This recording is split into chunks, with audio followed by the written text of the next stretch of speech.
चलिए, तो अगर आप सभी को ये बातें समझ में आ गई यूनिट नंबर 1 के कंटेक्स्ट में कि क्या सब करना है और कैसे करना है, तो सबसे पहले हम लोग जो पीडीएफ का क्वेश्चन नंबर 1 डिस्कस करने वाले हैं। क्वेश्चन नंबर 1 में किसी को डाउट है? एनीवन?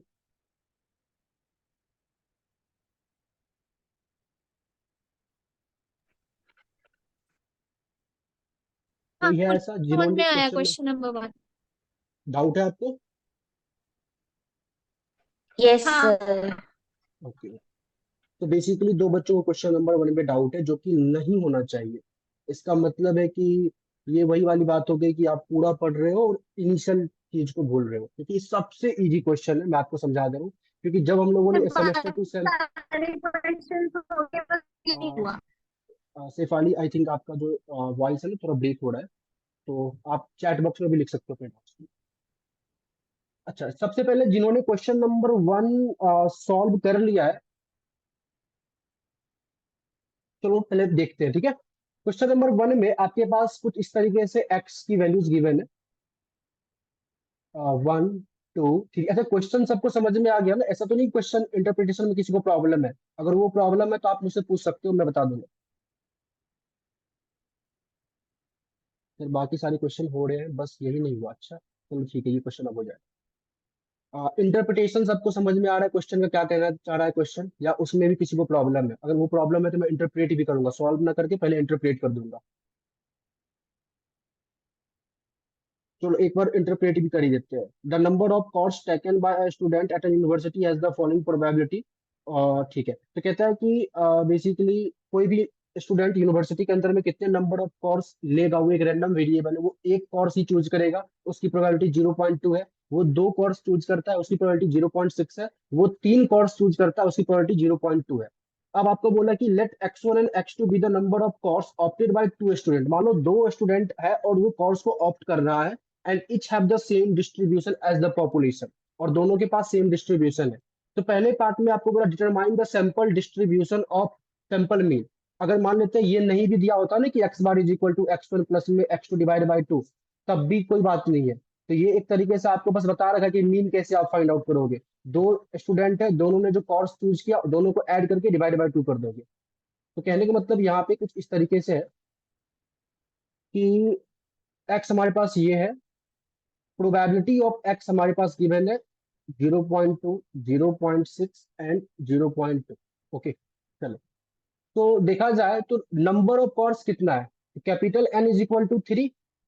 और कितने स्टूडेंट सिलेक्ट करेगा इस कोर्स को? दो। तो small N is equal to 2। तो सबसे पहले ये कैपिटल एन और स्मॉल एन, ये समझ में आ गया सबको?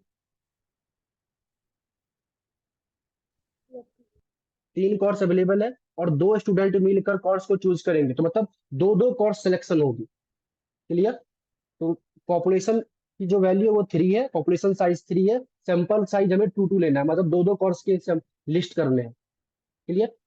चलिए, सिंस मेरे क्वेश्चन में कुछ नहीं लिखा गया है विदाउट रिप्लेसमेंट विथ रिप्लेसमेंट, तो हमने बोला था जब भी क्वेश्चन साइलेंट हो तो हम लोग क्या यूज करने वाले हैं? विथ रिप्लेसमेंट का केस।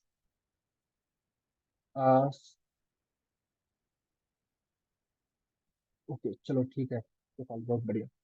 तो विथ रिप्लेसमेंट का अगर केस लेते हैं, तो विथ रिप्लेसमेंट में जो नंबर ऑफ वेज था फाइंड आउट करने का, आई होप आप सभी को पता हो, एन पे पावर स्मॉल एन, तो बेसिकली 3 पे पावर 2, हमारे पास टोटल 9 वेज मिलेंगे सैंपल को लेने का। तो सबसे पहले उन सबको लिस्ट कर लेते हैं। 9 वेज क्या सब हो सकता है? हो सकता है कि दोनों स्टूडेंट एक एक कोर्स को चूज करे, हो सकता है एक स्टूडेंट एक कोर्स चूज करे दूसरा दो करे, एक 1 दूसरा 3, हो सकता है दोनों दो दो करे, 2 1 2 3।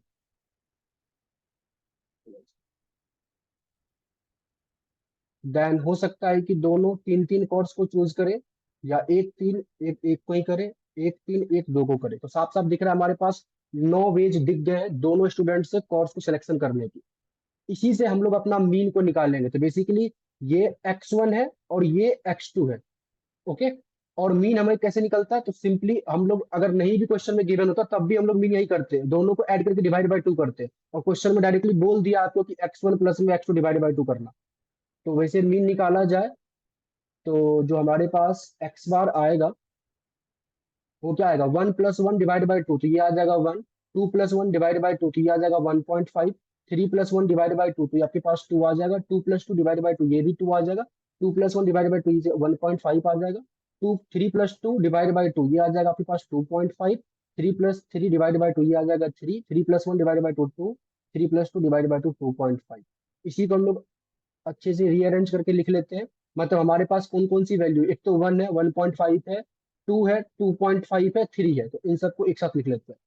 हमारे पास एक्स बार में जो रैंडम वेरिएबल है वो एक तो 1 है, एक है 1.5, एक है 2, एक है 2.5 और एक क्या है तो 3 है। अब प्रोबेबिलिटी ऑफ एक्स बार ये कैसे निकालते थे, तो हमारे पास जितने भी ये आए हुए हैं इसमें से वन वन कितनी बार है, तो टोटल हमारे पास 9 वेज है, मतलब 9 हमारे पास नंबर ऑफ वेज है जिसमें कि वन एक ही बार आया है। तो इस वन के लिए प्रोबेबिलिटी क्या होगा, 1/9। 1.5 कितनी बार है, एक, दो, तो टोटल 9 वेज में 2 बार है तो 2/9। उसके बाद 2 कितनी बार आ रहा है, तो एक, दो, तीन, तो टोटल 3 बार आ रहा है तो 3/9। उसके बाद 2.5 कितनी बार आ रहा है, तो यहाँ से एक और यहाँ से दो, तो 2/9। उसके बाद 3 कितनी बार आ रहा है, एक ही बार आ रहा है तो 1/9। इन सबको ऐड करोगे तो आपके पास ये 1 आना चाहिए। और जैसे ही 1 आ चुका है तो आपका पहला क्वेश्चन का पहला पार्ट जो आपको बोला सैंपल डिस्ट्रीब्यूशन को फाइंड आउट करो, ये कंप्लीट हो चुका है। सो इसमें प्रोबेबिलिटीज गिवन है तो मल्टीप्लाई करके नहीं निकालेंगे? वो भी निकाल सकते हो, वो भी करेक्ट होगा, ये भी करेक्ट होगा। और प्रोबेबिलिटी अगर गिवन है तो उस टाइप से भी आप निकाल सकते हो। एनीवन को इंटरेस्टेड है उस टाइप से सॉल्व करने के लिए? सर फिर तो तो डिफरेंट आ मैंने रहा है। वैसे किया। डिफरेंट आपके पास जैसे ना क्या होगा कि आपका ये प्रोबेबिलिटी डिस्ट्रीब्यूशन सेम ही आ रहा है, इसकी टोटल समेशन 1 ही आएगी अगर किसी ने सॉल्व किया होगा वैसे तो।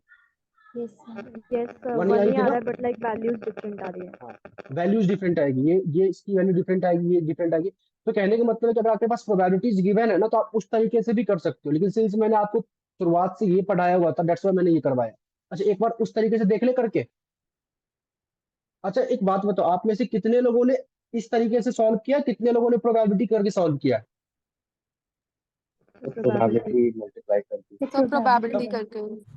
चलो, जो अगर सब ने प्रोबेबिलिटी मल्टीप्लाई करके किया हुआ है तो बहुत बढ़िया है, तो प्रोबेबिलिटी मल्टीप्लाई करके ही करते हैं क्योंकि वो और अच्छा इंप्रेशन आपको पेपर में देगा। प्रोबेबिलिटी मल्टीप्लाई करके कैसे किया होगा, जब हम लोग बात करते हैं 1 की, तो 1 मेरे पास एक ही बार आ रहा है। और वो 1 कैसे आ रहा है कि पहला स्टूडेंट भी क्या चूज कर रहा है, एक ही कोर्स, दूसरा स्टूडेंट भी चूज कर रहा है एक ही कोर्स। तो एक कोर्स को चूज करने का जो प्रोबेबिलिटी है वो 0.2 है। तो कहने का मतलब पहला भी लेगा 0.2 मल्टीप्लाई बाय 0.2, मतलब जब तक कि एक पॉसिबिलिटी खत्म नहीं होती तब तक मल्टीप्लाई चलता है। तो इसकी वैल्यू आ जाएगी 0.04। इसके बाद 1.5 की बात करें तो 1.5 कहाँ कहाँ आ रहा है, एक तो 1.5 यहाँ आ रहा है, एक यहाँ पे आ रहा है।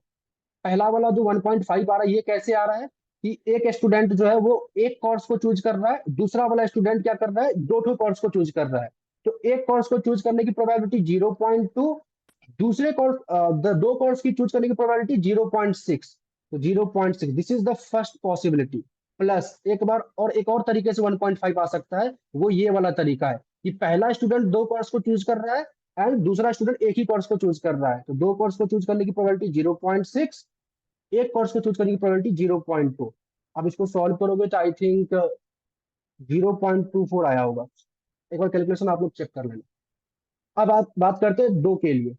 तो 2 एक बार मेरे पास यहाँ पे है, एक बार 2 यहाँ पे है, एक बार 2 यहाँ पे है, तो तीन डिफरेंट डिफरेंट पॉसिबिलिटी से 2 आ सकता है। जिसमें पहला पॉसिबिलिटी ये है कि एक स्टूडेंट एक कोर्स चूज कर रहा है और दूसरा स्टूडेंट थ्री वाला कोर्स, तो तीन कोर्स चूज कर रहा है। तो 0.2 गुना 0.2 प्लस दूसरी पॉसिबिलिटी मेरे पास यहाँ पे है कि दोनों स्टूडेंट जो है दो दो कोर्स को चूज करेगा। तो 0.6 मल्टीप्लाई बाय 0.6 प्लस तीसरी पॉसिबिलिटी यहाँ पे है कि दोनों स्टूडेंट में से एक तीन ठो कोर्स को चूज करेगा, एक वन कोर्स को चूज करेगा। तीन कोर्स चूज करने की प्रोबेबिलिटी 0.2 और एक को चूज करने की प्रोबेबिलिटी भी 0.2। जब इसको आप सॉल्व करोगे तो 6 के 36, 36 40, तो बेसिकली 0.44 आना चाहिए। एक बार कैलकुलेशन आप चेक कर लेना बाद में। चलिए, अब जब 2.5 की बात करें तो 2.5 एक बार यहाँ पे है और एक बार यहाँ पे है। तो 2.5 के लिए भी दो पॉसिबिलिटी है। एक पॉसिबिलिटी है कि स्टूडेंट जो है, पहला वाला स्टूडेंट दो कोर्स को चूज करेगा, दूसरा वाला तीन को चूज करेगा।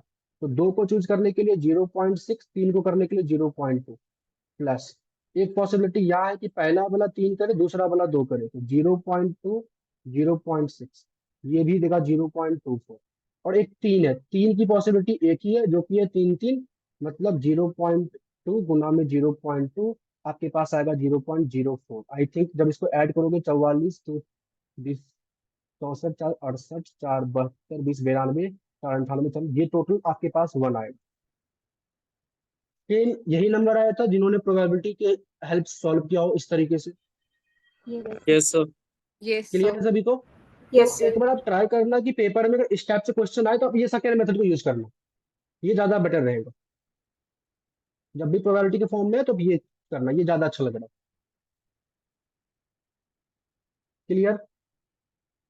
आगे बढ़े। ये फर्स्ट आपका पार्ट हो चुका है। फर्स्ट पार्ट में आपको बोला गया था कि सैंपल डिस्ट्रीब्यूशन बनाने के लिए, जो कि आपने बना दिया। एक्स बार है आपके पास 1, 1.5, 2, 2.5 and 3।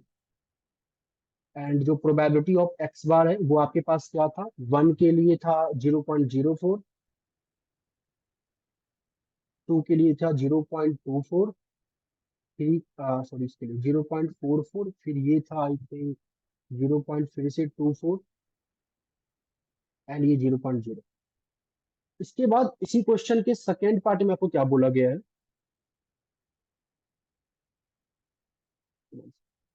Determine the expected value and variance of X bar. कहने का मतलब आपको सेकेंड पार्ट में बोला गया है एक्सपेक्टेशन ऑफ एक्स बार निकालो एंड वेरिएंस ऑफ एक्स बार निकालो। अगर आप सभी एग्री करो तो आपने क्या किया होगा? एक्स बार इंटू में प्रोबेबिलिटी ऑफ एक्स बार, इसको मल्टीप्लाई किया होगा और इन सब का जो एडिशन आया होगा यही आपका एक्सपेक्टेशन निकला होगा। Yes sir. क्लियर? और वेरिएंस के लिए हम लोग एक काम क्या कर सकते हैं? एक्स बार का square probability of X bar, ये निकाल सकते हैं। बोलो। और वेरिएंस का फॉर्मूला क्या होता है? एक्सपेक्टेशन ऑफ एक्स बार का स्क्वायर माइनस में एक्सपेक्टेशन ऑफ एक्स बार का होल स्क्वायर। तो आपके पास यहां से ये मेरे पास आ जाएगा, यहां से ये तो हमारे पास है ही, इसका स्क्वायर कर देंगे और इसको सॉल्व करेंगे तो आपके पास वेरिएंस आ जाएगा। क्लियर? Yes sir. किसी को डाउट है पहले वाले क्वेश्चन में? इस टाइप का क्वेश्चन पेपर में आता है और 5 मार्क्स में आएगा, 5 to 6 मार्क्स में। पहले तो 10 मार्क्स में आता था, बट अब थोड़ा सा डीयू को ये लग रहा है कि बच्चों का लेवल अच्छा सा बढ़ गया है, तो अब वो 5 मार्क्स में पूछता है। पहले क्वेश्चन में किसी को सर डाउट? एनीवन? यस। इसको बिना प्रोबेबिलिटीज के करेंगे तब भी चलेगा? जो पहले मैंने किया था, पहला स्टेप बोला।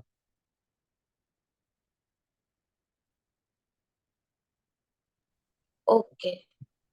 ये सानिया आप समझ रहे हैं? मतलब डाउट क्लियर है आपका? क्या डाउट आपने पूछा था? मतलब मुझे तो नहीं लग रहा कि हाँ, आप क्लियर है। मैं ये पूछ रही थी कि ये प्रोबेबिलिटीज जो हमने निकाली है उसके हम्म। बिना हम जैसे वो 1/9 2/9 आ रहा था तो देखो भी? हाँ वो भी चलेगा, बट ना जब प्रोबेबिलिटी के फॉर्म में गिवन हो ना तो आप ट्राई करना इसी तरीके से करने के।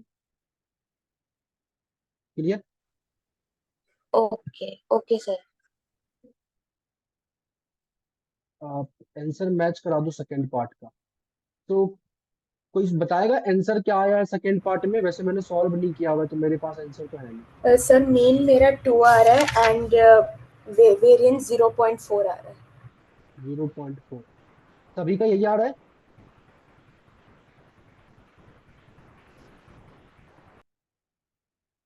प्रीति आपका यही आ रहा है? मीन आपका 2 एंड वेरिएंस मीन जीरो मेरा पॉइंट 2 फोर आ रहा है पर वेरिएंस 0.2 आ रहा है। 0.2 सर वेरिएंस 0.2 होगा। वेरिएंस 0.2, बाकी सारे यही मेथड से सॉल्व किया था सबने? सर मैंने ऐसे किया था कि लाइक वेरिएंस के लिए सब वेरिएंस लगा दिया था हमने, लाइक लेफ्ट साइड और राइट साइड दोनों तरफ, और फिर सॉल्व किया अच्छा, था। तो क्या करूँ? कैलकुलेट कर दूं एक बार? हाँ। चलो कर देते का कैलकुलेट, ऐसे भी सेम ही आना चाहिए। तो बेसिकली 1 का स्क्वायर, तो ये तो 0.04 ही आएगा। इसके बाद 1.5 इंटू में 1.5, और इससे मल्टीप्लाई करते हैं हम लोग 0.24 को, ये आपके पास आएगा 0.54। इसके बाद 2 दूनी 4, तो 4 इंटू में 0.44, ये आएगा आपके पास 1.76। इसके बाद आपके पास है 2.5 इंटू में है आपके पास 0.24, ये आ रहा आपके पास 1.5 एंड नेक्स्ट है 0.04 इंटू में 3 तो 0.1 पे इसको ऐड अगर करते हैं 0.1 पे 1.5, इसके बाद 1.76, इसके बाद 0.54 एंड देन 0.04, ये हमारे पास आ रहा है 3.96। तो बेसिकली ये है 3.96 माइनस में 2 टू द 4, ये तो मेरा नेगेटिव आ गया, ये गलत तो नहीं कर दिया मैंने?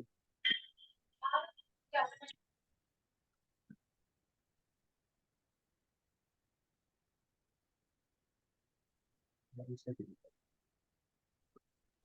सर लास्ट वैल्यू 0.36 होगी। लास्ट वाले में क्या होगी?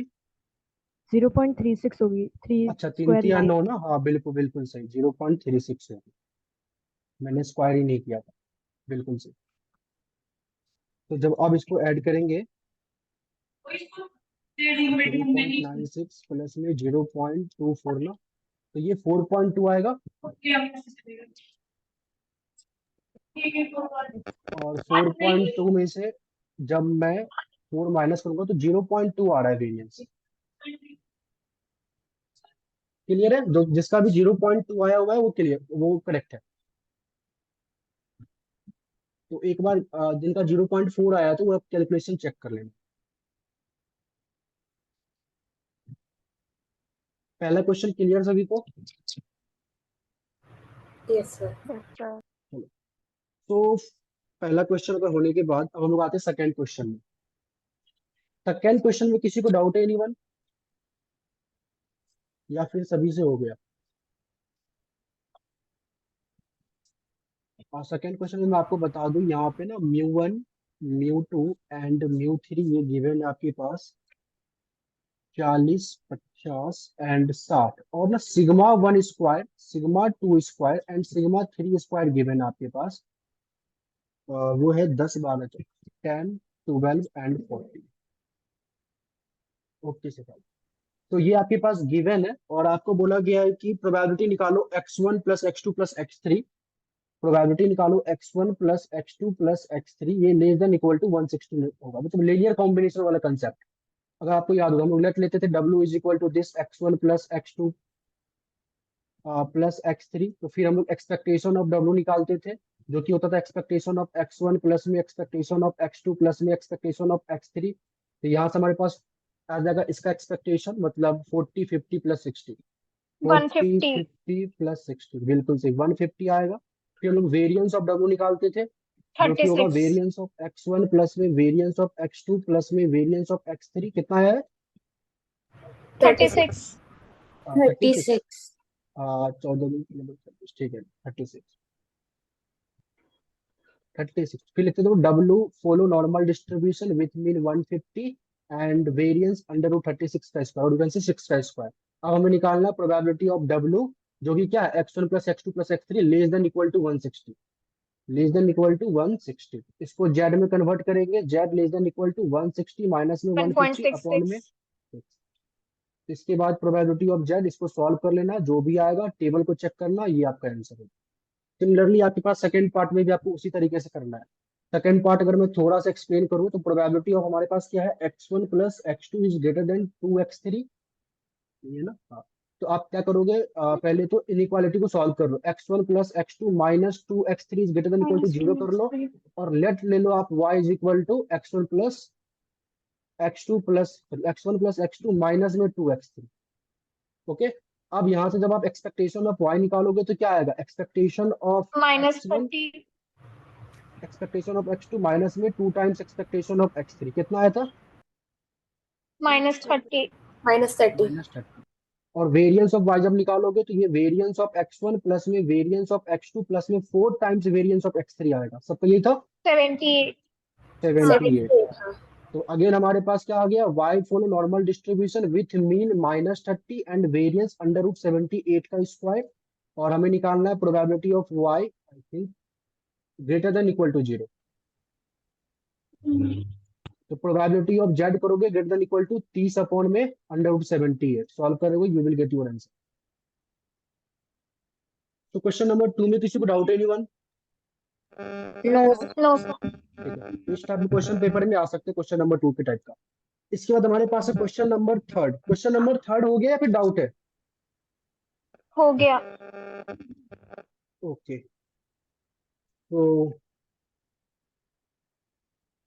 क्वेश्चन नंबर 3 आप लोगों का हो गया है। क्या आंसर है क्वेश्चन नंबर 3 में? आंसर नहीं निकाला, वो कन्वर्ट करके प्रोबेबिलिटी में छोड़ दिया है। वो पेपर तो में जेड भी ऐसा ही टेबल से करोगे? देखना पड़ेगा। पेपर में भी ऐसा ही नहीं करोगे सर, वो एक्चुअली फोन में क्वेश्चन था, फोन में जेड टेबल था, सब फोन में था इसलिए। हाँ, नहीं ध्यान रखना, ऐसा नहीं पेपर में भी मतलब कन्वर्ट करके छोड़ देना, ठीक है, तब नहीं, ज्यादा अच्छा रहेगा, पेपर फुल में ऐसा मार्क्स नहीं मिलेगा। करेंगे। ओके, सो So बेसिकली second, अच्छा, अगर आपने सर इसको फर्स्ट सॉल्व, पार्ट में, हाँ बोलो। हाँ सर फर्स्ट पार्ट में वो आंसर आएगा it is a normal distribution, है ना? हाँ, एक्स हाँ, बार minus Y bar follow normal distribution, तो मतलब मीन क्या आएगा पता है? सॉल्व किया सर था? 2 आएगा मीन मीन आएगा और y of standard x deviation minus y of 1.6। y। Standard deviation कितना आएगा? तो टू 1.6। पॉइंट फाइव 2.56 वो स्टैंडर्ड 1.6 आएगा स्टैंडर्ड डेविएशन, हाँ और मीन 1.6। आएगा स्टैंडर्ड डेविएशन 2। वेरिएंस वो। अच्छा, सबसे पहली बात मुझे को ये बताओ कि क्या आप लोगों ने स्टैंडर्ड डेविएशन के लिए एन से डिवाइड किया था? हाँ, हाँ सर। सबने क्या किए? था? जिन्होंने एन से डिवाइड किया उसी का ये सही है, इस बात को ध्यान रखना, क्योंकि आप सैंपल निकाल रहे हो। X bar Y bar is the sample mean, और सैंपल मीन का standard deviation divide by N होता है। सर ये मैं क्वेश्चन एक, तो समवॉट आपने हाइपोथेसिस टेस्टिंग में इसका कुछ मेथड बताया था, डिफरेंस ऑफ पॉपुलेशन मीन, तो वहां पे हाँ आपने तो कराया था। हाँ तो चलो मैं एक बार फिर से यहाँ पे बता देता हूँ, एक बार सब मैच कर लो कि कुछ इस तरीके से किया हुआ है या नहीं, क्योंकि पहले second question and third question में डिफरेंट है। एक बार मैं आपको the समझा देता हूँ। variance 2.563 आ रहा है, चलो एक बार चेक करते हैं, ठीक है। 1.6 उसका तो standard deviation. The outer diameter of a pipe is normally distributed with average 20 mm and standard deviation 5 mm। तो लेट अस सपोज आउटर को मैंने ओ से डिनोट किया, तो यू ओ आपके पास 20 mm है, और सिग्मा ओ आपके पास दे रखा है 5 mm, और इनर डायमीटर आपके पास 18 एंड 4। तो लेट अस सपोज इनर को मैंने आई से डिनोट किया, तो इनर डायमीटर है आपके पास 18 mm, और सिग्मा है आपके पास 4 mm का। अब आपको बोला कि एक x bar, okay, x bar is sample average of outer diameter of 16 randomly chosen pipe, और वाई बार भी सेम है, मतलब यहाँ पे भी 16 चूज कर रहे हो सैंपल, और यहाँ पे भी आप 16 ही चूज कर रहे हो सैंपल को। ओके, तो आपको बोला describe the distribution of X bar minus Y bar, ये आपको बोला गया है, ठीक है। तो इफ यू ऑल एग्री, जो आपका एक्सपेक्टेशन ऑफ एक्स बार होता है वो म्यू के बराबर होता है, जो कि होगा 20 mm। सिमिलरली यहाँ पे एक्सपेक्टेशन ऑफ जो वाई बार होगा वो भी आपके पास म्यू के बराबर होगा, जो कि होगा 18 mm। ओके, आप लेटर सपोज मान लेते हैं लेट एक डब्लू है जो कि है एक्स बार माइनस वाई बार।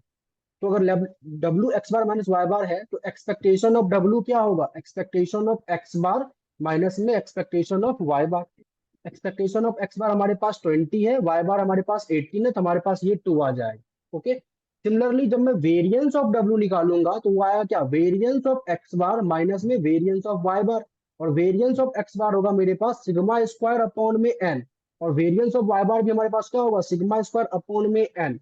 इसको जब आप सॉल्व प्लस करोगे, variance of y bar. Sorry हाँ सर प्लस, प्लस हाँ होगा ना? हाँ प्लस हो। बिल्कुल प्लस। तो यहाँ पे भी मैं लिख दूं क्या? तो अब यहाँ पे सिग्मा स्क्वायर आपके पास क्या? 25, तो यहाँ से आएगा 25/16, और यहाँ से आएगा आपके पास 16/16, आई थिंक ये 16 ही है ना, हाँ 4 × 16। तो आपके पास ये आ जाएगा 41/16। तो आप यहाँ से क्या बोलोगे? जो आपका डब्ल्यू है which is nothing but X bar minus Y bar follow normal distribution with mean 2 and variance ये।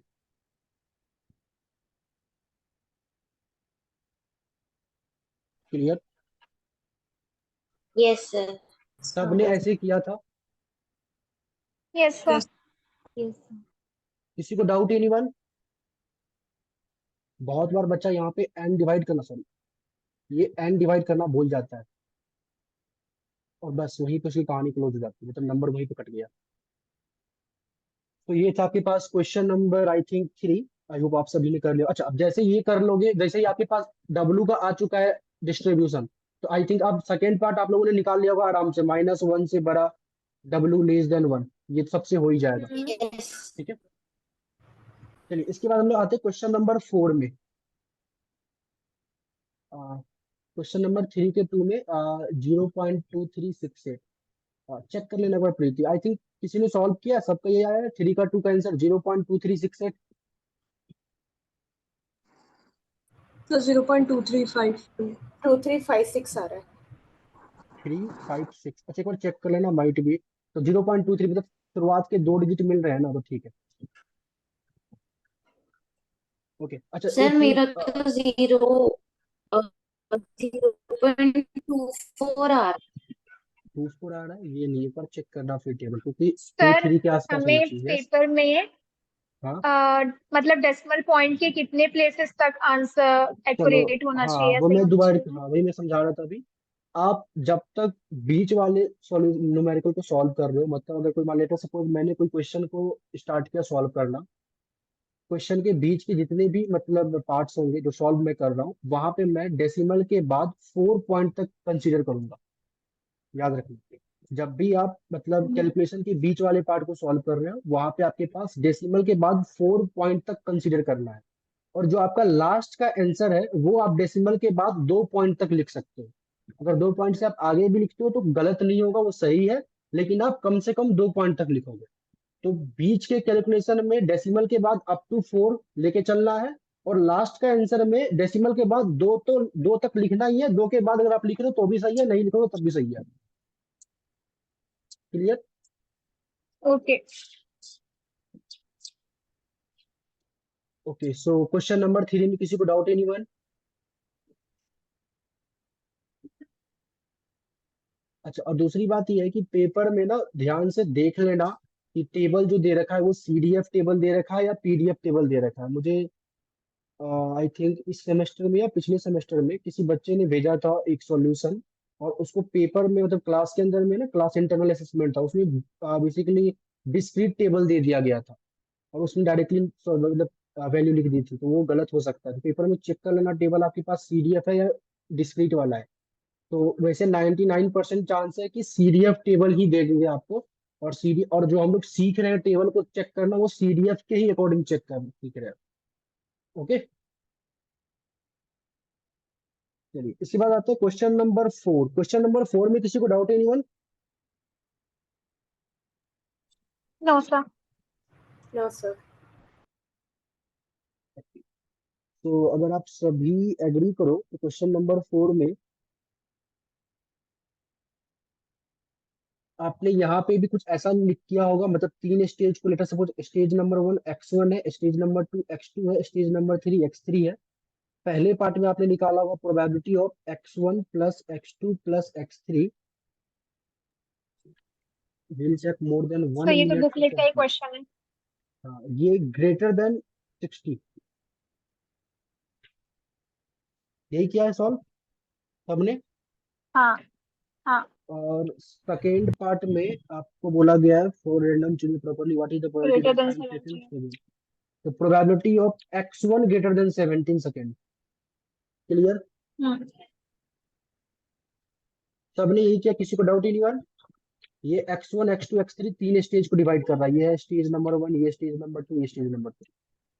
और यहाँ पे मैंने 1 मिनट की जगह पे 60 सेकेंड में कन्वर्ट किया है। बच्चा हड़बड़ी में यहाँ पे 1 लिख के आ जाता है, तो वहां पे वो गलत हो जाएगा। इस चीज को ध्यान देना कि आपके पास मीन स्टैंडर्ड डेविएशन जिस यूनिट में दे रखा है उसी यूनिट में आप कन्वर्ट करके लिखो।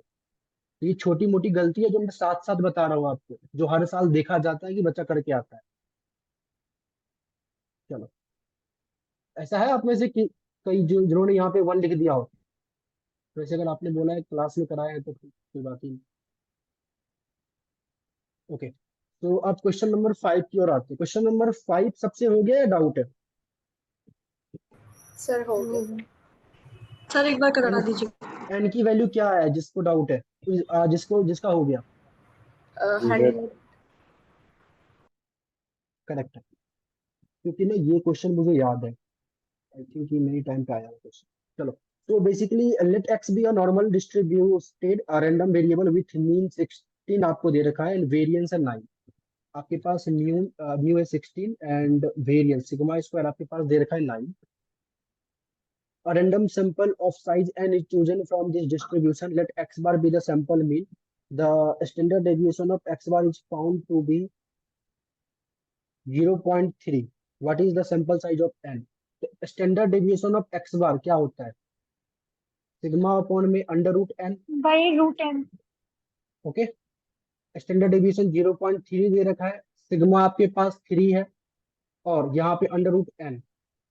ओके, अच्छा अगर इसको आप चाहो तो स्क्वायरिंग बोथ साइड भी कर सकते हो, या फिर under root N is equal to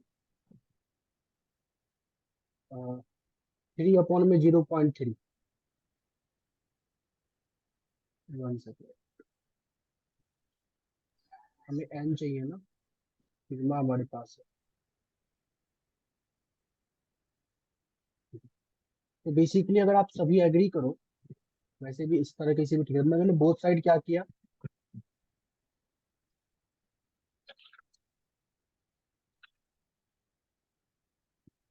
nine upon में 0.09, आपके पास एन की वैल्यू आ जाएगी 100। क्लियर है सभी को? Yes sir. तो जिसने भी सॉल्व किया हो कुछ इसी तरीके से सॉल्व किया और इसी तरीके से सॉल्व भी होगा। ओके सो, और ये देखो 3 नंबर में पूछा गया है, आपको अगर दिख रहा होगा क्वेश्चन के अंदर में, ये 3 नंबर में आया है फ्री का मार्क्स से। इसके बाद आया आपके पास क्वेश्चन नंबर 6। क्वेश्चन नंबर 6 हो गया आप लोगों से या डाउट है? सर हो गया, बट आंसर मैच करवा दीजिए प्लीज। ओके, आंसर वैसे मैं सॉल्व नहीं कर रहा, बट आपको इसे बता दे रहा हूँ करना क्या है। अच्छा, मैं एक चीज आपको बता देता हूँ, जैसे कुछ प्रोबेबिलिटीज ना आप लोग सेमेस्टर 1 में फाइंड आउट करना सीखा था आप लोगों ने, जहाँ पे आप क्या करते थे, एक डायग्राम बनाते नॉर्मल डिस्ट्रीब्यूशन का, और जेड के हेल्प से या एक्स के हेल्प से आप या तो कभी मीन फाइंड आउट करते थे, कभी जेड की वैल्यू फाइंड आउट करते थे। तो इस टाइप का क्वेश्चन भी आपको इस बार पेपर में पूछ सकता है, मतलब एक तरीके से 1% चांस है कि एग्जामिनर आपसे पूछ लेगा। तो पूछ लेगा तो आप ये नहीं बोल सकते कि आपको नहीं आता या आप बना नहीं पाओगे। जैसे कि ये क्वेश्चन नंबर 6 है, इस क्वेश्चन नंबर 6 में बोला गया आपको कि suppose that 10% of probability of a certain distribution that is normal with mean mu and variance sigma square is below 60 and 5% is above 90। तो लेट अस सपोज हमारे पास एक मैंने डायग्राम बना दिया नॉर्मल डिस्ट्रीब्यूशन का।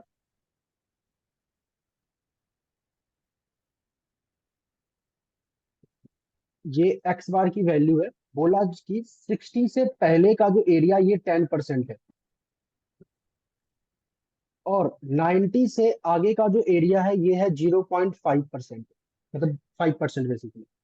और आपको बोला कि बताओ मीन एंड सिग्मा क्या होगा, म्यू एंड सिग्मा क्या होगा। तो कहने का मतलब ये है, अगर आप सभी एग्री करो तो क्या मैं यहाँ से जेड निकालने के लिए क्या करता, जेड निकालने के लिए एक्स बार मतलब 60 माइनस में म्यू अपॉन में सिग्मा ये करता। सिमिलरली यहाँ से भी जेड निकालने के लिए मैं क्या करता, एक्स बार मतलब 90 माइनस में म्यू अपॉन में सिग्मा ये करता। अब मैं टेबल खोलूंगा स्टैंडर्ड नॉर्मल का, जिसमें मैं 10% के क्रॉसपॉन्ड में जेड की वैल्यू चेक करूंगा। आई थिंक ये जो है ना -1.28 के आसपास होगा, ये सही है? किसी ने सॉल्व किया है तो -1.28 के पीछे का एरिया 10%। Yes sir. तो यहाँ से 60 माइनस म्यू अपॉन में सिग्मा, और ये आई थिंक 95 1.65 के आसपास। Yes sir. चलो फिर ठीक है, तो ये 90 माइनस म्यू अपॉन में सिग्मा। तो यहाँ से आपके पास एक इक्वेशन आ गया, यहाँ से आपके पास एक इक्वेशन आ गया, दोनों को जब सॉल्व करोगे तो आप यहाँ से लिख सकते हो 90 माइनस म्यू अपॉन में 60 minus mu is equal to 1.65 upon में -1.28। इसको सॉल्व करना, यहाँ से आपके पास म्यू आ जाएगा, और जैसे ही म्यू आएगा आप किसी भी एक इक्वेशन में पुट करना, आपके पास सिग्मा आ जाएगा। तो इसी तरीके से सॉल्व कर रहे थे आप सभी। Yes sir. सर चलो, तो मतलब इस टाइप का भी आप क्वेश्चन ना पेपर में एक्सपेक्ट कर सकते हो एग्जामिनर से, कि हो सकता है कि कई बार एग्जामिनर इस टाइप का क्वेश्चन पूछ लेता है, जो कि ये डायरेक्टली आपके सिलेबस को मैच नहीं करता, बट इनडायरेक्टली आपके सिलेबस का ही पार्ट है। चलिए, तो ये था क्वेश्चन नंबर 6। अब आते हैं हम लोग क्वेश्चन नंबर 7 की ओर। क्वेश्चन नंबर 7 में कोई डाउट या फिर हो जाएगा? सर 1.28 कैसे आया वो नहीं समझ आया। ये -1.28। ये हाँ बेसिकली ना सानिया हम लोगों ने क्या किया, जेड का टेबल ओपन करेंगे, स्टैंडर्ड नॉर्मल का टेबल। तो टेबल में हमारे पास क्या होता है, जेड की वैल्यू होती है ये, और इसके बीच में एरिया होता है। तो इसी में ढूंढेंगे कि 10% वाला एरिया कहाँ पे है। उस 10% के एरिया के क्रॉसपोंड में जो जेड की वैल्यू होगी ना, तो यहाँ पे सपोज होगा -1.2, और यहाँ पे होगा वही लिखा हुआ है -1.2। बेसिकली ये एक्सप्लेन कर रहा है कि जेड -1.28 से पीछे का एरिया जो है वो 10%। क्लियर। हमारे पास एरिया गिवन है, ओके हम सर। जेड की वैल्यू निकाल रहे हैं। वैसे क्या होता है, हमारे पास जेड की वैल्यू गिवन होता है और एरिया निकाल रहे होते हैं। यहाँ पे हमारे पास एरिया गिवन है, जेड की वैल्यू निकाल रहे हैं। सिमिलरली यहाँ पे भी। Okay later sir. सपोज ये पेपर में आपको दे दे, अब मान लो पेपर में जब आपके पास टेबल आएगा, तो टेबल में ना नेगेटिव साइड वाला टेबल ना दे, बस पॉजिटिव साइड वाला टेबल दे, तो फिर कैसे चेक करोगे आप इसको।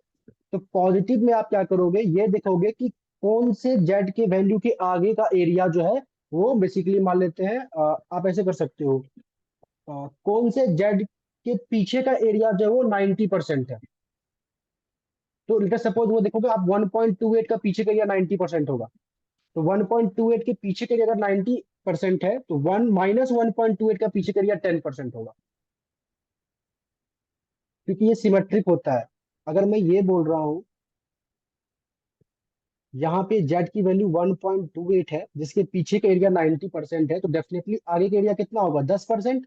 तो 1.28 से आगे का एरिया 10% है, तो -1.28 के पीछे का एरिया भी 10% होगा, क्योंकि ये सिमेट्रिकल डायग्राम है, एरिया सेम होता है।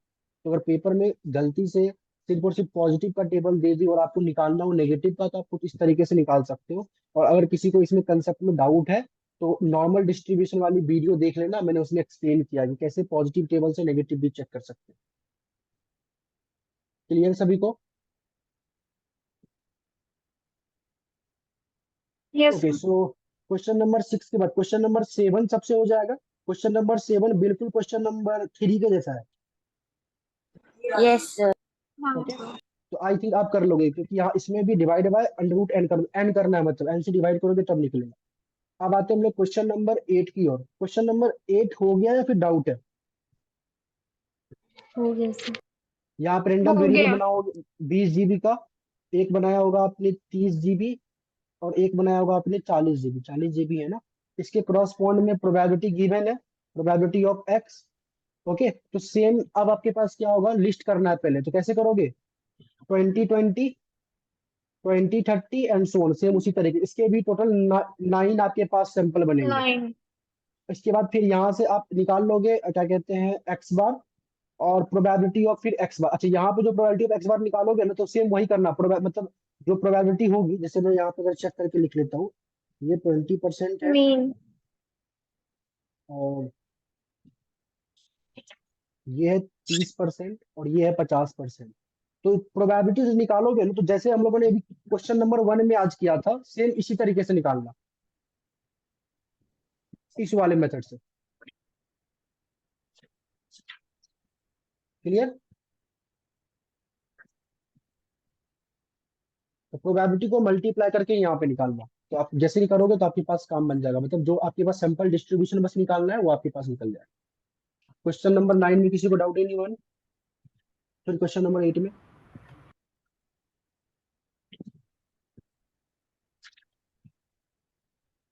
आगे बढ़े।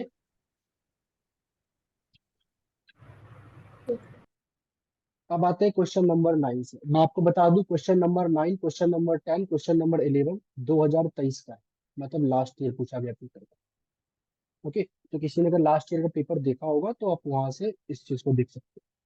तो अब देखते हैं लास्ट ईयर के बच्चों के लिए कैसा क्वेश्चन पूछा गया था। सिलेबस सेम था, हर चीज सेम था, और लास्ट ईयर ही सिलेबस चेंज हुआ था बेसिकली। तो देखते हैं, सबसे पहला पार्ट क्वेश्चन आपके पास ये आया। तो आपको बोला कि आपके पास y गिवन है, विच इज 1 2 3 4, और प्रोबेबिलिटी ऑफ y गिवन है, जो कि है 0.2, 0.4, 0.3 एंड 0.1। आपको बोला कि एस स्क्वायर का सैंपल डिस्ट्रीब्यूशन निकालने के लिए। सबसे हो गया है, ये क्वेश्चन मैंने कराया है क्लास के अंदर में, यस हो जाएगा सबसे। Yes. अच्छा एक बात एक बताओ, बार इसमें आप आंसर लोगों ने मैच। कितने सैंपल बनाए होंगे? मैंने आंसर, अच्छा आंसर मैच कराना होगा, तो बहुत लंबा कैलकुलेशन करना पड़ेगा यार। So अच्छा 16. 16. हाँ ठीक है, चलो 16 जो मैच कर रहा है। पहले ये बताओ कि कितने सैंपल आप लोगों ने लिस्ट किए थे। ओके, मैं एक्सप्लेन कर देता हूँ। 16 sir. 16 बिल्कुल सही। कैसे किए होंगे? With replacement. आपके पास कैपिटल एन 4 है, स्मॉल एन आपके पास 2 है, नंबर ऑफ पेज होता है एन पे पावर स्मॉल एन, मतलब 4 पे पावर 2 विच इज 16।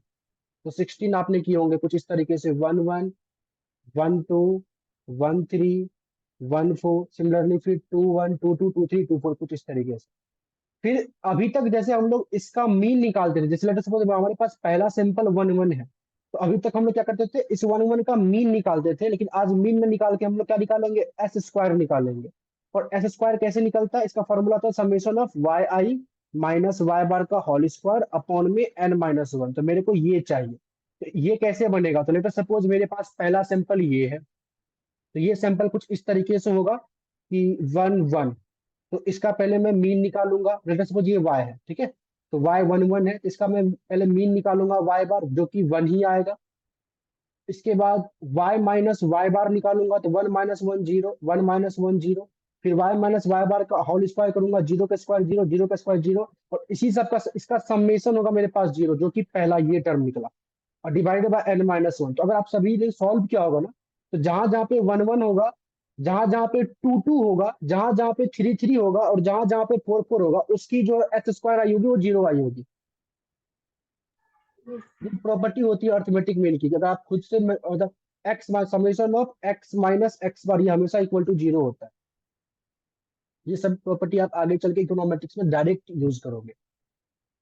ओके, अब सिमिलरली अगर मेरे को दूसरा सैंपल मेरे पास ये है 1 2, तो लेट सपोज मैंने एक और लिया कि एक 1 है 2 है, तो पहले इसका मैं मीन निकाल लूंगा, जो कि क्या आएगा, 2 प्लस 1 3 डिवाइड बाई 2, जो कि 1.5 आएगा। फिर मैं y माइनस वाई बार निकालूंगा, y माइनस वाई बार मतलब 1 माइनस 1.5, तो ये माइनस 0.5 आएगा, 2 माइनस 2.5, ये 0.5 आएगा। फिर y माइनस वाई बार का होल स्क्वायर निकालूंगा, तो माइनस 0.5 का स्क्वायर, फिर 0.5 का स्क्वायर, इन सब का जो समीशन आएगा वो मेरा ऊपर वाला आएगा टर्म। फिर डिवाइडेड बाय n माइनस 1, तो n कितना है, 2, तो दो ही सैंपल, दो ही है ना टर्म, तो 2 माइनस 1, तो जो भी आएगा डिवाइड बाय 1, तो वो आपके पास इसकी वैल्यू आ जाएगी। सिमिलरली सब में करना है। क्लियर अंकित? आइडिया मिल गया? वैसे मैंने क्लास के अंदर में मतलब आई थिंक फर्स्ट क्लास में ही ये चीजें सॉल्व की हुई है इस क्वेश्चन को। Yes sir. ओके, सो अब ये क्वेश्चन नंबर 9 का पहला पार्ट और दूसरा पार्ट सबसे हो जाएगा। सर इसका सेकंड पार्ट बता दीजिए एक बार। अच्छा चलो सेकंड पार्ट बता दूंगा, पहले मेरे को ये बताओ आप लोग, सेकंड पार्ट बताने से पहले, कि एस स्क्वायर का क्या सब आया था टर्म? एक तो आया होगा 0, और 0.5 0.5. 0.5, 4.5 2. 2, 4.5. 4.5, Yes sir. यस और इसके बाद और कुछ? No sir. बस एक ही है, 4 डिजिट, 0 0.5 2 एंड 4.5। यस इसके कॉरस्पॉन्ड में प्रोबेबिलिटी ऑफ एस स्क्वायर क्या निकालना था? 0.3 0.3 0.46 0.46 0.2 0.2 0.04 0.04। अच्छा ये जो क्वेश्चन है ना, इसमें आप डायरेक्टली भी कर सकते थे, बट ठीक है। अच्छा इसके बाद ये करने के बाद आपने S square, probability of S square किसी ने निकाला है? चलो देखो, पहला पार्ट में तो आपको बोला डिस्ट्रीब्यूशन बनाने के लिए, तो आप ये बना लोगे। दूसरे पार्ट में जो प्रोबेबिलिटी फाइंड आउट आपको करने के लिए बोला गया है, तो सबसे पहले क्या करोगे आप, पहले मीन निकाल लोगे। इन दोनों को जब आप मल्टीप्लाई करोगे, तो आपके पास क्या आ जाएगा, एक्सपेक्टेशन ऑफ एस स्क्वायर आ जाएगा।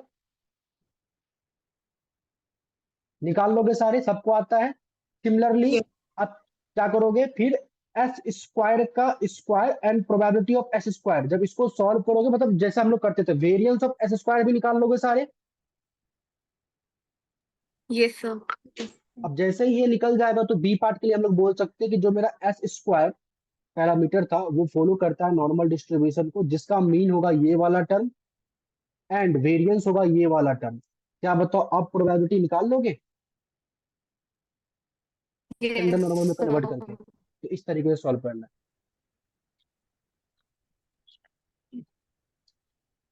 किसी ने किया है इसको सॉल्व?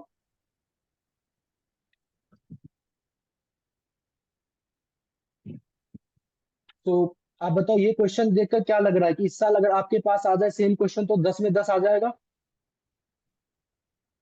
Yes, sir. तो बस कैलकुलेशन पे ध्यान देना। अब आते हैं क्वेश्चन नंबर 10। ये भी 2023 का पेपर का दिया गया क्वेश्चन है। 3 ही क्वेश्चन पूछे गए थे सेक्शन 1 में और तीनों कंपलसरी था। चलिए, जिसमें पहला पार्ट है, पहला पार्ट सबसे हो गया, how is symmetric sampling different from judgemental sampling?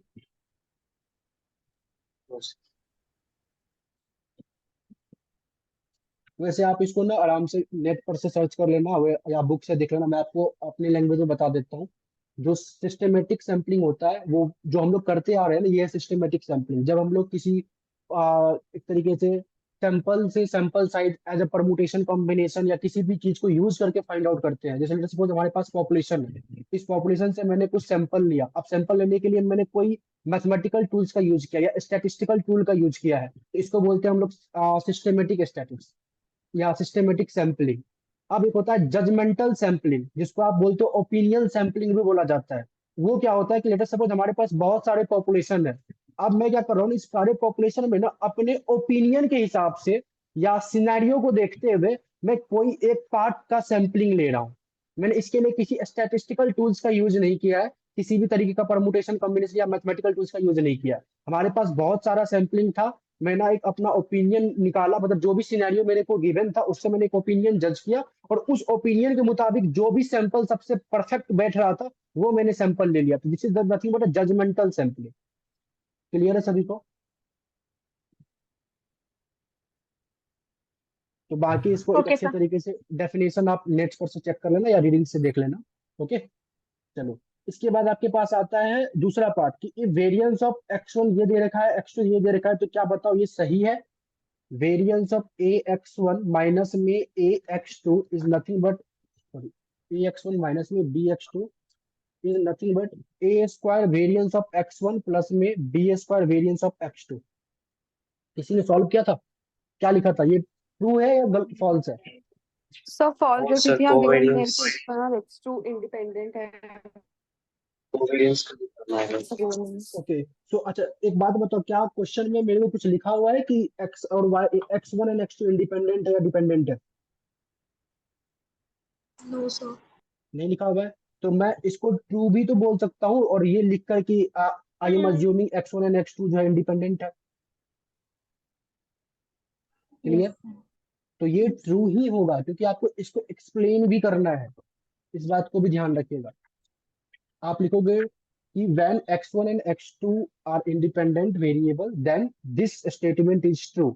और अगर इसको प्रूफ करना हो तो कैसे प्रूफ करेंगे? किसी ने प्रूफ किया है या मैंने क्लास में कराया ये proof? Yes, I think expectation के हेल्प से करवाया होगा प्रूफ। yes sir। तो सबको पता है, हो जाएगा। इसको कुछ एक्सप्लेन भी आपको करना है, मतलब खाली ट्रू लिख कर नहीं आना है। आप ये ट्रू जो लिख रहे हो, ट्रू लिख रहे हो, ये भी आपको बताना है। सर सिर्फ रीजन बताना है, फिर हमें पूरा प्रूफ दिखाना पड़ेगा। पूरा स्टेप दिखाना पड़ेगा, डिपेंड करता है। नहीं देखो 5 नंबर में है क्वेश्चन, तो पहला वाला जो क्वेश्चन था वो 1 नंबर का था, ये 4 नंबर का होगा। या मान लो पहला वाला 2 का था, ये 3 नंबर का होगा। तो 3 नंबर भी आपको बस ट्रू लिखने के लिए तो नहीं देगा ना। Yes, चलो, तो सर। एक्सप्लेन, हाँ बताओ। सर x1 x2 अगर हम डिपेंडेंट मान लें तो फिर तब फॉल्स हो तब ये सकता फॉल्स हो जाएगा, तब भी आपको एक्सप्लेन करना पड़ेगा। क्लियर? तब वही होगा कि जब आप कोवेरिएंस को जहां 0 बता रहे होगे वहां पे 0 न करके उस टर्म को रखोगे और बोल दोगे कि ये since x1 and x2 dependent है तो there must be some covariance वाला टर्म, तो ये फॉल्स है। तो आप किस तरीके से आंसर दे दो, आप पे डिपेंड करता है। तो ट्रू एंड फॉल्स दोनों सही होता है, डिपेंड करता है कि आप x1 एंड x2 को क्या मान रहे हो। चलिए, ये तो बेसिकली था इसका ए पार्ट।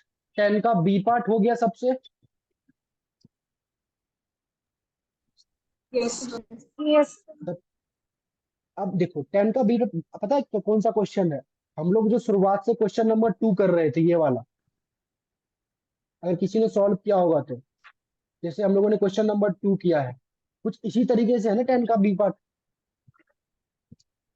आप लोग x1 से लेके x35 तक गए होगे। क्लियर? हाँ हाँ हाँ, तो अब देखो क्या हो गया यहीं पे, सेम चीज कि आपके पास क्वेश्चन बिल्कुल सेम ही है, आप पढ़कर गए हो, बस आप अगर लैंग्वेज को समझ पा रहे हो, यही है एप्लीकेशन बेस्ड। आपको डायरेक्टली ना पूछ करके एक एप्लीकेशन के फॉर्म में लिख दिया। तो अगर आप सभी एग्री करो तो आप लोगों ने कुछ इस तरीके से निकाल लिया होगा। लेटर सपोज कि कोई y है, जो x1 x2 plus dot dot dot dot x35, 35 बच्चे हैं ना, 35 है। तो सबसे पहले आप लोगों ने एक्सपेक्टेशन ऑफ y निकाला होगा, जो कि आएगा 35 times of expectation of xi, which is 35 into में आई थिंक 4 है ना, फोर जो कि 140 आया होगा। एंड 140 वेरिएंस ऑफ y, तो वेरिएंस ऑफ y आपके पास क्या आया होगा basically 35 times of variance of xi, which is 35 into में 3। ये नहीं, ये आया होगा, 3 ये 9, तो 9, 9 ना, हाँ 9 9। तो ये बेसिकली 315। 15 Yes. हाँ ओके, तब आप बोलते होगे कि y follow normal distribution with mean 140 and variance under root 315 का स्क्वायर। और आपको क्या करना है, फाइंड आउट करना है probability of y less than equal to, क्या लिखा था, 150 150। क्लियर?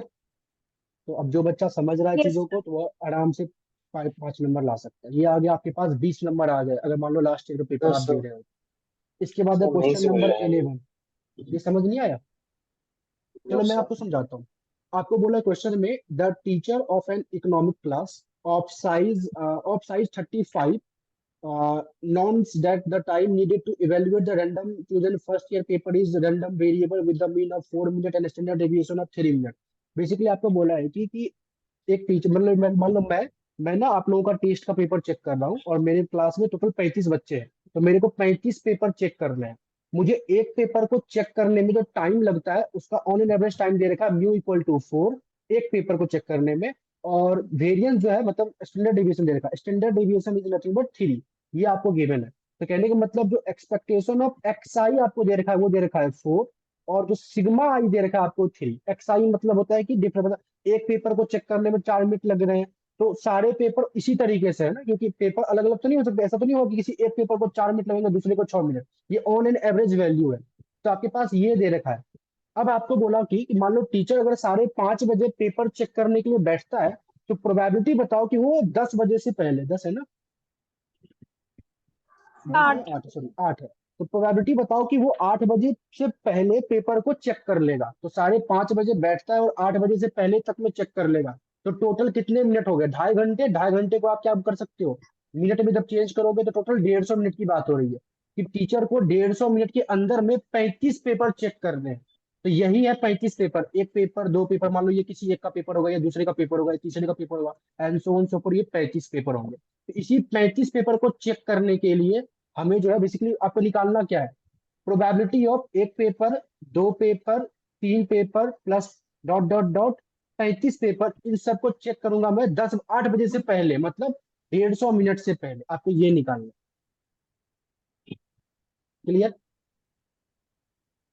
तो आप सबसे पहले आपने क्या किया, 35 में इसके अकॉर्डिंग पहले आपने इसको लेट मान लिया y, इसको y मान लिया, तो इसके अकॉर्डिंग आपने इसका मीन निकाल लिया, फिर वेरिएंस निकाल लिया, और आपके पास ये इस तरीके से आ गई प्रोबेबिलिटी।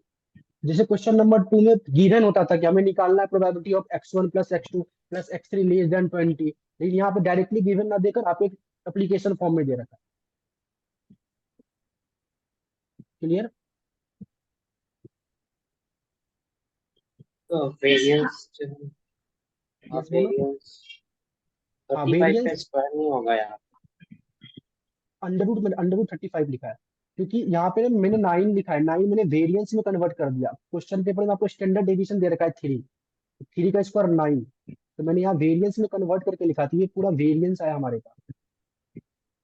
ओके, और हम लोग यहाँ पे क्या लिखते हैं, x follow normal distribution with mean and sigma square, तो इसलिए मैंने इसको √35 का स्क्वायर लिखा। क्लियर सिद्धार्थ, पक्का? सर कोफिशिएंट का स्क्वायर बाहर आता है ना वेरिएंस, तो 35 का कोफिशिएंट स्क्वायर नहीं होना नहीं चाहिए। नहीं नहीं नहीं नहीं, ये 35 कोफिशिएंट नहीं है, ये ऐसे नहीं है, मैं इसको अच्छे से सॉल्व कर देता हूँ, रुक जाओ। ये ये तो कोफिशिएंट नंबर नहीं है, of students number of student है, ये x1 plus x2 plus x3 plus dot dot dot, हाँ 35। आप वेरिएंस ऑफ y करेंगे तो वेरिएंस ऑफ यहाँ से x1 आएगा, variance of x2, variance of x3 plus dot dot dot variance of हाँ x35। इस तरीके से वेरिएंस ऑफ x1 क्या है हमारे पास, 9 है, +9 +9 +9 डॉट डॉट डॉट 35 बार 9, इसलिए मैंने इसको लिखा 35 टाइम्स 9। क्लियर? Okay sir. हाँ, ये कोफिशिएंट नहीं था, वो कुछ इस तरीके से। और किसी को डाउट है इसमें?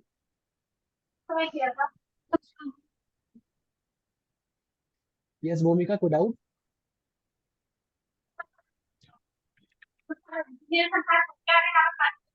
भूमिका आपकी ऑडियो क्लियर नहीं है, आप चैट बॉक्स में लिख सकते, कोई डाउट हो तो। ओके, सो किसी और को कुछ डाउट है इसमें, क्वेश्चन नंबर 10 के बी पार्ट में, एनीवन? ओके, तो क्वेश्चन नंबर 11 में, क्या क्वेश्चन नंबर 11 में किसी को डाउट है? ये तो बिल्कुल सिंपल क्वेश्चन है, इसमें मतलब क्वेश्चन नंबर 10 का बी पार्ट कोई अच्छे से मतलब नंबर के फॉर्म में दे दिया है। क्वेश्चन नंबर 11 में किसी को डाउट? No sir. आपके पास μ1 की वैल्यू दे रखी है 30, μ2 की वैल्यू दे रखी है 40, μ3 की वैल्यू दे रखी है आपको 50। सिमिलरली सिग्मा 1 का स्क्वायर दे रखा है आपको 25, सॉरी 15 दे रखा है। सिग्मा 2 का स्क्वायर 15 25, 25 सिग्मा 3 का स्क्वायर आपको दे रखा है 5।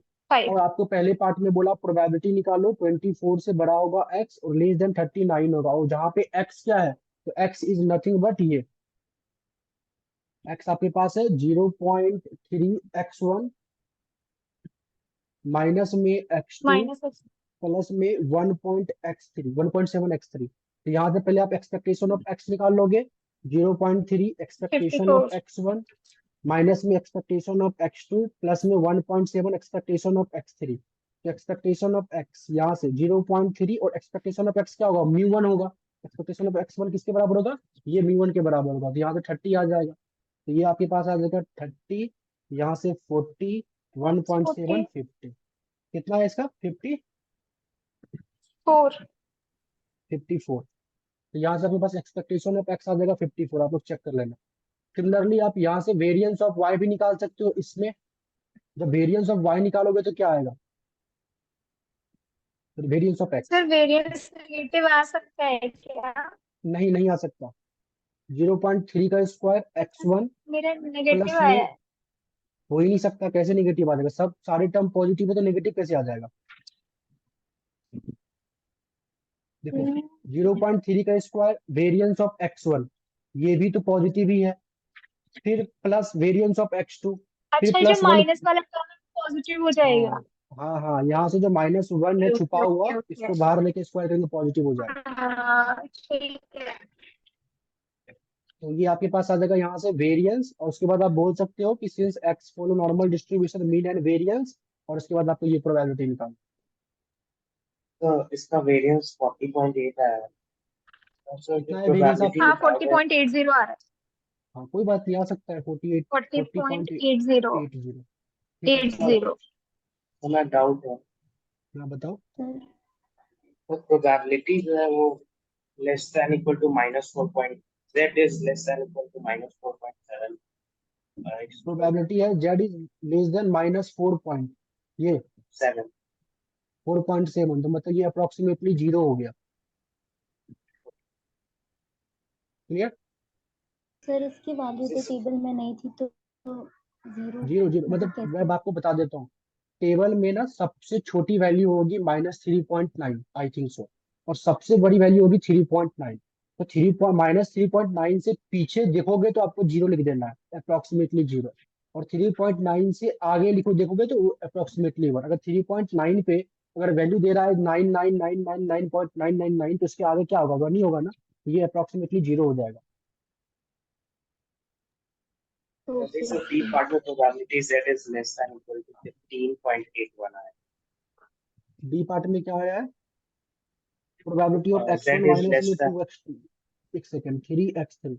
अच्छा, जब इसको आप लोगों ने कन्वर्ट वन्वर्ट किया होगा तो प्रोबेबिलिटी z लेस देन 15.81 15। हाँ, तो ये अप्रोक्सीमेटली 1 हो जाएगा, मतलब 100% श्योर।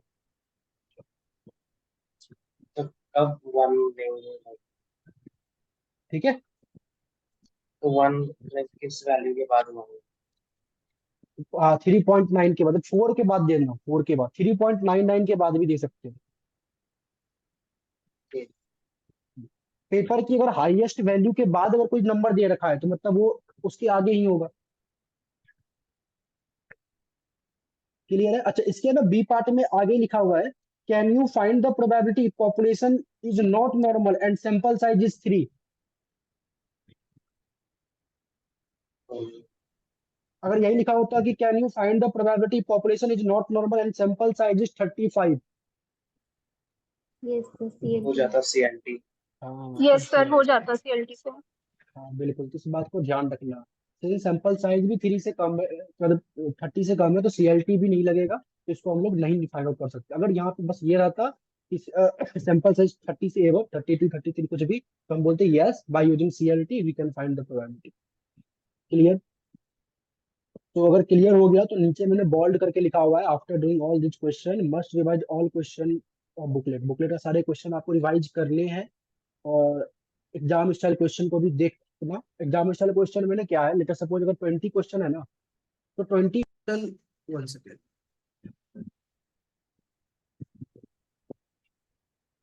हेलो, हमारे ऑडियो, यस यस सिद्धार्थ बताओ क्या डाउट है। सो क्वेश्चन 9 में, इसी बुकलेट का? हाँ हाँ बताओ क्या डाउट है क्वेश्चन 9 में। सर एक बार नोट्स अपने को, क्वेश्चन 9। सो यहाँ पे एस स्क्वायर की वैल्यू आई है और प्रोबेबिलिटी ऑफ एस स्क्वायर आया है, और बी पार्ट में पूछा है probability of S square greater than 2.7।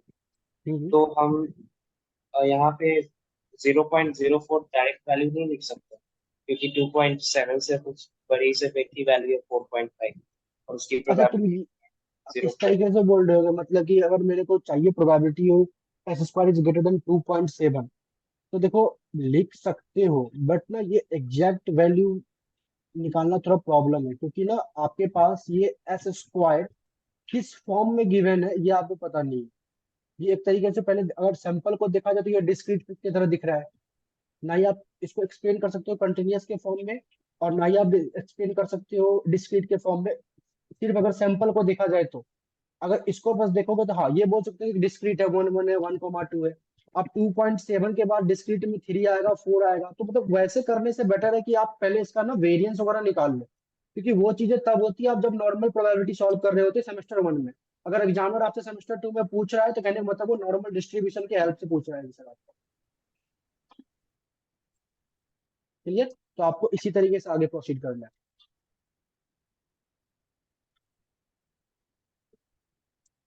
और किसी कोई डाउट, एनीवन? तो सर हाँ बोलो। सर जैसे क्वेश्चन नंबर 6 है, तो उसमें सर लाइक समझ तो आ गया कि z लेस देन 60 है, तो हमें उसे स्टैंडर्डाइज करके z वैल्यू निकालनी है। बट सर जब हमें बोल रहा है z लेस देन 60 है, तो सर इसका इंटरप्रिटेशन ये नहीं होता कि वो ऑलरेडी स्टैंडर्डाइज्ड है? जेड कहाँ बोल रहा है लेस देन 60 है? जेड नहीं बोल रहा, वो रैंडम वेरिएबल लेस देन 60 बोल रहा है, X bar. Okay. Okay sir, sir got it, sir got it.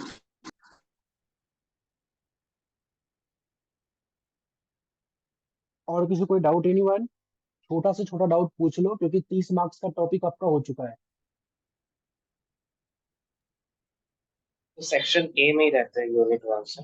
ये सेक्शन 1 के अंदर में आएगा। हाँ, सेक्शन 1 या सेक्शन ए ऐसे कुछ लिखा होगा।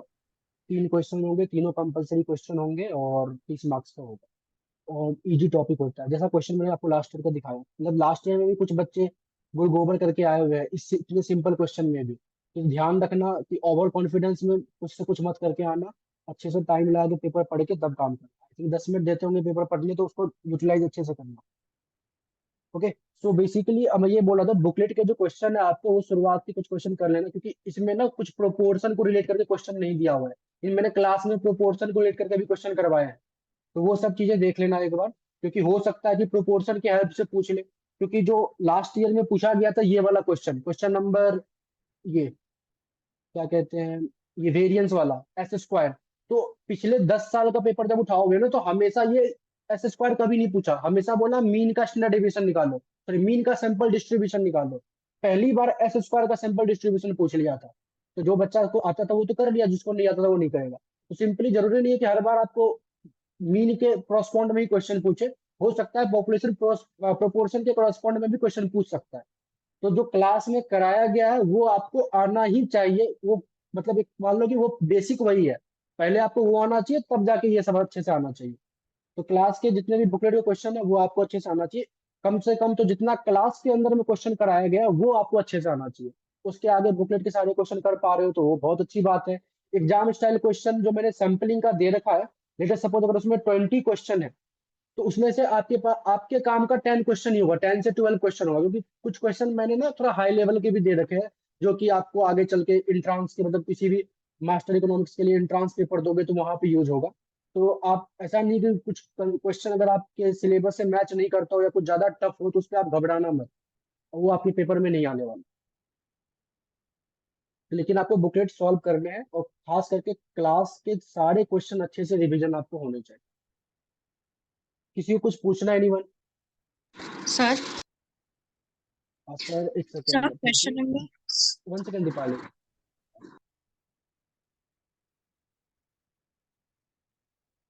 और नहीं प्रीति, ये टॉपिक आप भेज देना कौन सा है, मेरे को चेक कर लो।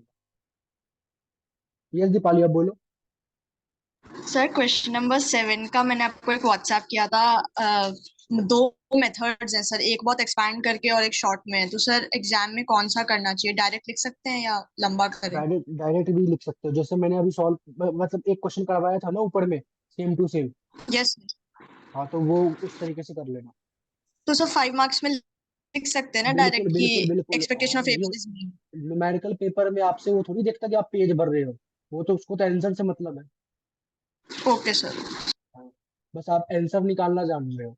जैसे अब ट्रू फॉल्स वगैरह में एक्सप्लेन करना होगा, डायरेक्टली ट्रू बस लिख के नहीं आ पाओगे आप। तो न्यूमेरिकल क्वेश्चन का यही तो सबसे अच्छी खूबसूरती होती है कि आप कम से कम टाइम में भी अच्छे से कर, आंसर आपका निकल गया मतलब काम बन गया आपका। और किसी कुछ पूछना है? नहीं?